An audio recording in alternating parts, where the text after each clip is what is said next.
بسم اللہ الرحمن الرحیم. السلام علیکم ورحمۃ اللہ وبرکاتہ. امید ہے کہ آپ سب خیریت سے ہوں گے. آپ نے میرے چینل کو لائک کیا نہیں کیا جائیں پہلے لائک کریں, شیئر کریں, پیار سے کمنٹ کریں. آج اس عنوان پر بات ہوگی, اس کا نام ہے قیام اللیل اور تراویح.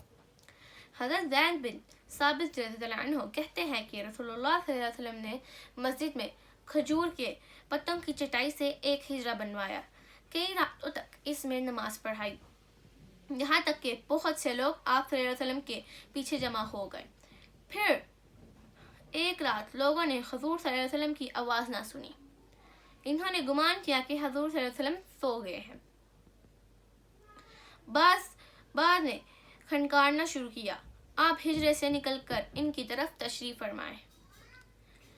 حضور صلی اللہ علیہ وسلم نے باہر آ کر فرمایا, مجھے تمہاری کیفیت معلوم ہے. مجھے یہ خوف ہوا کہ کہیں تم پر نماز فرض نہ کر دی جائے. اگر نماز تم پر فرض کر دی گئی تو تم اس کو سنبھال نہ پاؤ گے. اے لوگو, اس کو اپنے گھروں میں پڑھو. آدمی کی بہترین نماز اس کے گھر کی ہے سوائے فرض نمازوں کے. حضرت جابر بن رضی اللہ عنہ کہتے ہیں کہ رسول اللہ صلی اللہ علیہ وسلم نے فرمایا, جب تم میں سے کوئی مسجد میں نماز پڑھے تو اپنے نماز میں سے کچھ حصے گھر کے لیے بھی رکھ لو.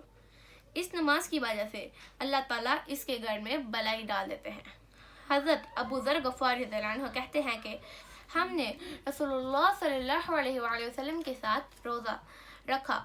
آپ صلی اللہ علیہ وسلم نے تراویح میں ہمارے ساتھ قیام نہ کیا, یہاں تک کہ صرف 7 دن رہ گئے.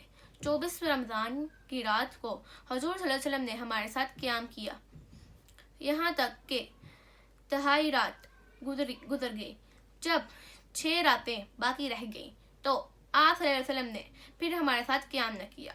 جب 5 راتیں باقی رہ گئی تو حضور صلی اللہ علیہ وسلم نے ہمارے ساتھ پھر قیام کیا, یہاں تک کہ آدھی رات گزر گئی. میں نے عرض کیا, اے اللہ کے رسول صلی اللہ علیہ وآلہ وسلم, کاش آپ اس سے زیادہ قیام فرماتے ہمارے ساتھ. آپ صلی اللہ علیہ وآلہ وسلم نے فرمایا, آدمی جس وقت تک امام کے ساتھ نماز پڑھتا ہے یہاں تک کہ فارغ ہو جاتا ہے تو اس کے لیے ساری رات کا قیام لکھا جاتا ہے. جب 4 راتیں باقی رہ گئیں تو آپ صلی اللہ علیہ وسلم نے پھر ہمارے ساتھ قیام نہ کیا. جب 3 راتیں باقی رہ گئی تو آپ صلی اللہ علیہ وسلم نے اپنے گھر والوں کو جمع کیا اور اپنی عورتوں کو اور لوگوں کو بھی جمع کیا اور ہمارے ساتھ کھڑے ہوئے. اس موقع پر ہمیں فلاح سے فوت ہو جانے کا خطرہ ہوا, یعنی سحری کھانے سے رہ جانے کا خوف ہوا. پھر بقایا راتوں میں قیام نہیں کیا. جزاک اللہ. امید تھا آپ کو میرا ولاگ بہت اچھا لگا ہوگا. اگر اچھا لگا ہوگا تو لائک کیجیے, سبسکرائب کیجیے اینڈ بیل کے بٹن کو دبانا نہ بھولیے گا. تب تک کے لیے مجھے اپنی دعا میں یاد رکھیے گا. ملتے ہیں نیکسٹ ولاگ میں, تب تک کے لیے اللہ حافظ.